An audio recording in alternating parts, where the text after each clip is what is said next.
ہے، قرآن پڑھتا ہے۔ اللہ اکبر۔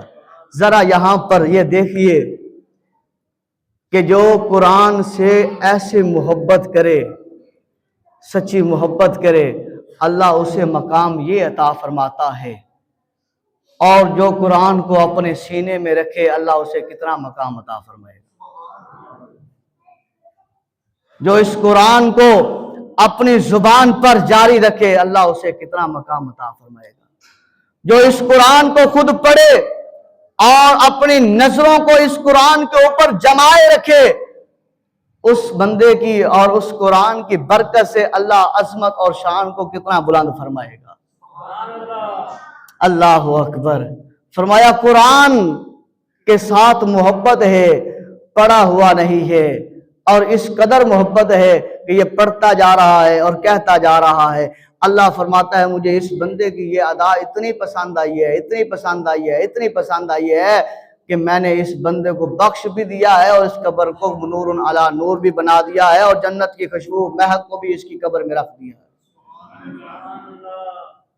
یہ کب ہوتا ہے؟ جب ہم کوئی عمل اپنے دل سے کرتے ہیں، جب ہم عملی یہ کام کرتے ہیں، یہ تب ہوتا ہے۔ اگر زبان کی نوک سے چلتا رہے، وائس بھی زبان کی نوک سے کہتا رہے، اور ہم بھی ان کانوں کے ساتھ سنتے رہیں پر عمل نہ کریں، تو یہ یاد رکھ لیں پھر ہمارا کچھ نہیں بنے گا، صرف اور صرف سوائے سزا کے، سوائے عذاب کے، سوائے جو ہے وہ پریشانی میں مبتلا ہونے کے کچھ بھی نہیں بنے گا۔ یہ تب ہوگا جب ہم اس کو عمل پر لائیں گے۔ آئیں قرآن کو اٹھائیں، آئیں قرآن سے محبت کریں، آئیں قرآن کو پڑھیں۔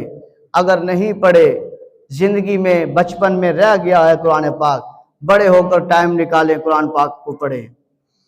اور ایک بزرگ کا میں نے یہاں تک پڑھا ہے، یہ بڑی پیاری بات ہے، اگر آپ اپنے سینوں میں اس کو نقش کر لینا، سینوں میں، تو یہی جو ہے وہ نجات کا سبب ہو سکتا ہے۔ بزرگ کا میں نے پڑھا، وہ بزرگ بتاتے ہیں کہ جب بندہ جو جس حالت میں مر جاتا ہے، وہ اسی حالت میں اللہ کی پاک بارگاہ میں اٹھایا جاتا ہے۔ یہ بزرگ کا قول ہے، آگے تشریح کی الگ کریں گے۔ اب دوسری حدیث مبارکہ کی طرف آئیں۔ حدیث پاک میں ہے کہ رسول پاک صلی اللہ علیہ وسلم فرماتے ہیں کہ جو بندہ کوئی عمل اچھا کرتا ہوا مر جائے، وہ اسی عمل میں اٹھایا جائے گا۔ فرمایا لجپال نبی صلی اللہ علیہ وسلم اور صحابہ طواف کر رہے تھے کعبے کا، تو احرام کے بغیر کعبے کا طواف نہیں کیا جاتا۔ احرام باندھا ہوا ہے، احرام باندھ کر طواف ہو رہا ہے کعبے کا، لبیک اللہم لبیک لا شریک لک لبیک کی صدائیں بلند ہیں اور دعائیں التجائیں کی جا رہی ہے۔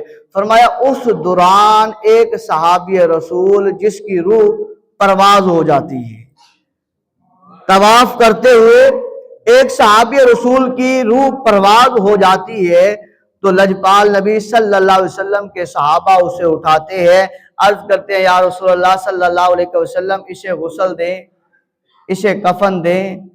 تو تیرے میرے لجپال نبی صلی اللہ علیہ وسلم فرماتے ہیں اے میرے صحابہ، اسے غسل نہ دیں، اسے کفن نہ دیں، بلکہ انہی دو چادروں میں جیسے یہ لپٹا ہوا ہے، اسی کو اس کا کفن بنا دے اور اسی کے اوپر جنازہ پڑا جائے گا۔ اور میں محمد تمہیں کہہ رہا ہوں، جب کل قیامت کا دن ہوگا، نفسا نفسی کا